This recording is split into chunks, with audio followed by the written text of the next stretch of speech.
May hahanapin ng amo ay alam natin kung saan nakalagay. Diba? Konting linis lang, swak na yan.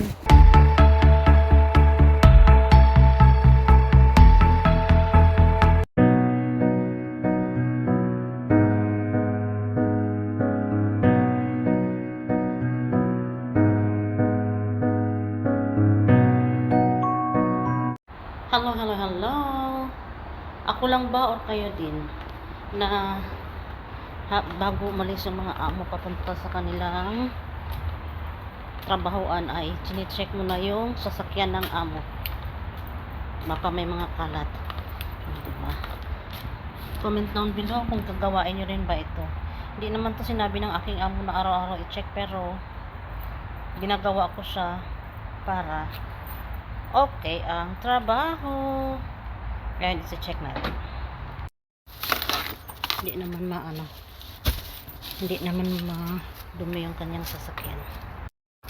May houseboy naman kami dito, kaya lang hindi ko inaasa yung loob ng sasakyan. Kasi nga minsan may mga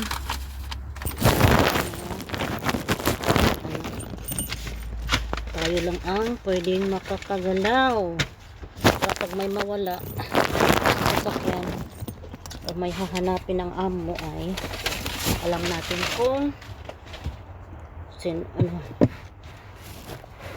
saan nakalagay. Diba? Konting linis lang, swak na yan. Kasi nga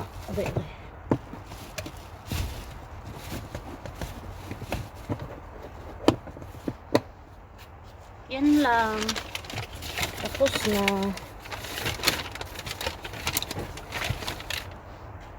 Wala ng kalat ang sasakyan, kaya ito arrange konti.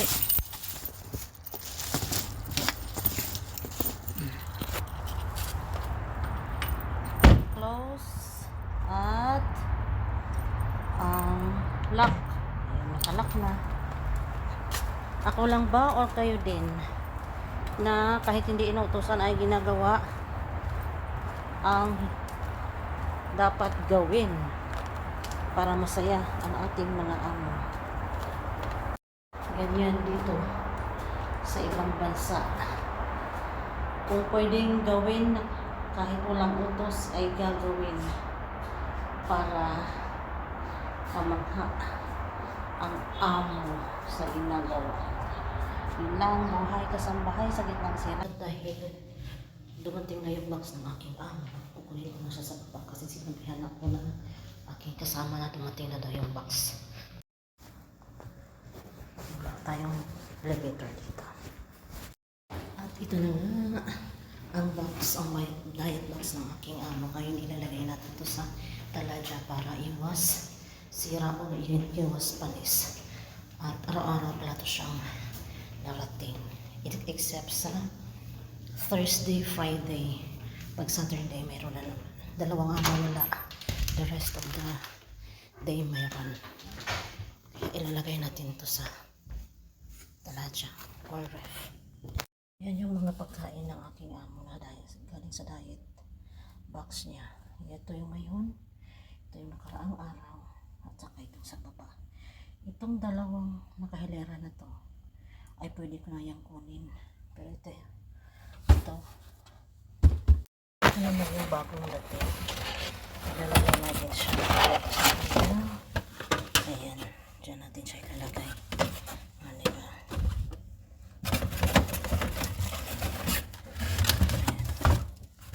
Diba?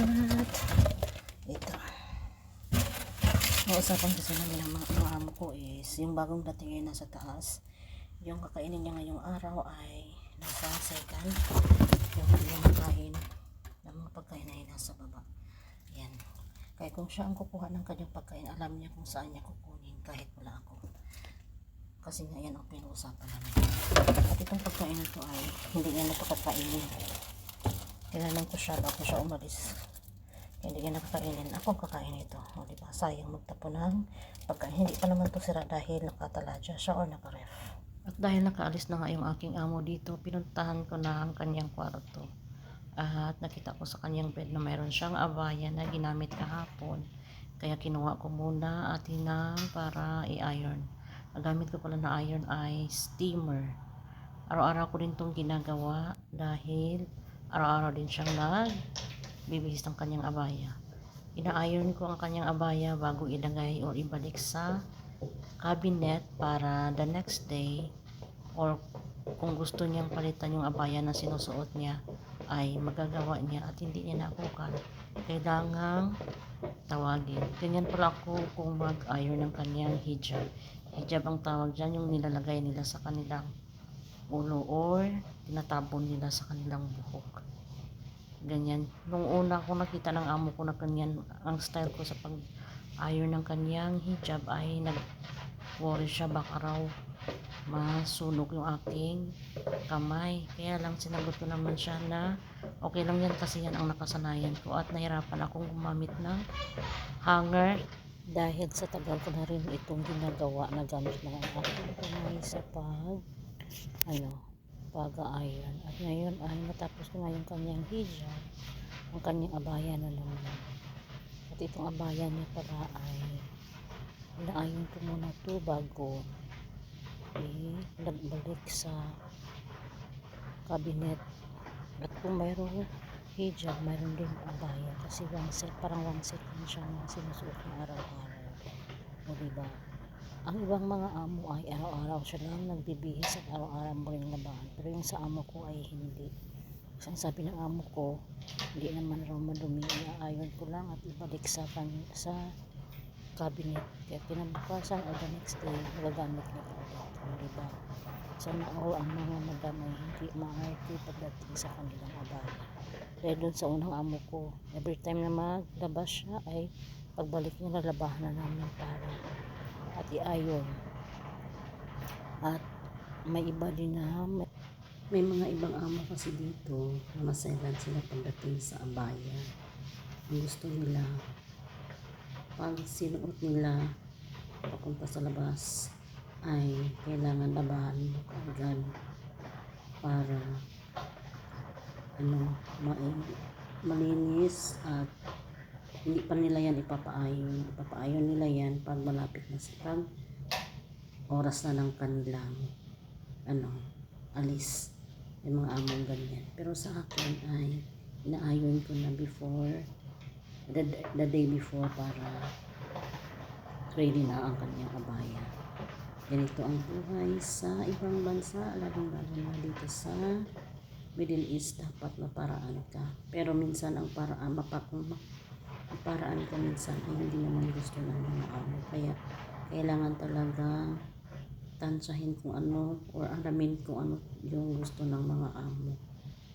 Yan. At dahil ito yung ginagamit ng aking amo sa araw-araw, dahil dito siya nagdadasal, nilinisan ko yung kanyang carpet para malinis tingnan. Kasi every month, nililinisan ko talaga ito kahit hindi niya sinasabi. Kasi minsan, hindi natin maiwasan na may mga buhok-buhok. Ayan, papadaanan natin ng basa na towel. Ayan ay magsisimula na itong maglinis ng maliit na carpet. Parang gana na may tubig at basahan. Naalala ko nung nasa unang amo ko, palang ako. Tawag nito. Nabrush talaga namin yung carpet. Hindi ba? Hindi ko alam kung ganito din yung ginagawa na sa inyo.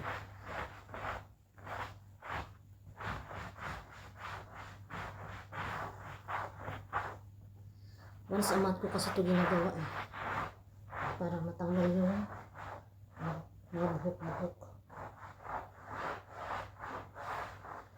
Pinadaanan ko na sa kasi ng tawag nito, ng vacuum. Kaya lang minsan yung vacuum hindi higop ng ibang mga buhok kagaya nito. Oh. Ayan. Kahit may vacuum ko na, may mga tira pa rin. Kaya kailangan talaga manumaluhan. Kaya ito, ayan o.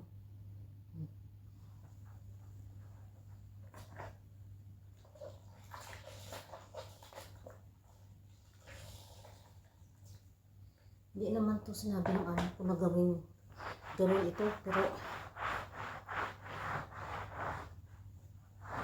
sa kanyang amo ko kasi hindi utos kung ano yung gagawin.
Tapos na nating malinisan.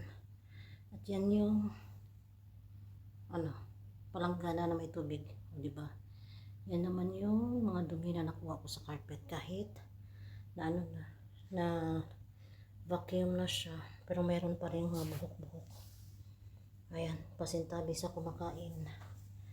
Ayan, malinis na siya. Nakuha na yung mga dumi na hindi mahigop ng vacuum. O, diba? Dahil doon pinawisan ako. Yung tipong winter naman sana, pero pinawisan ka sa kakabagnos ng carpet na maliit. Yan lang. Thank you for watching.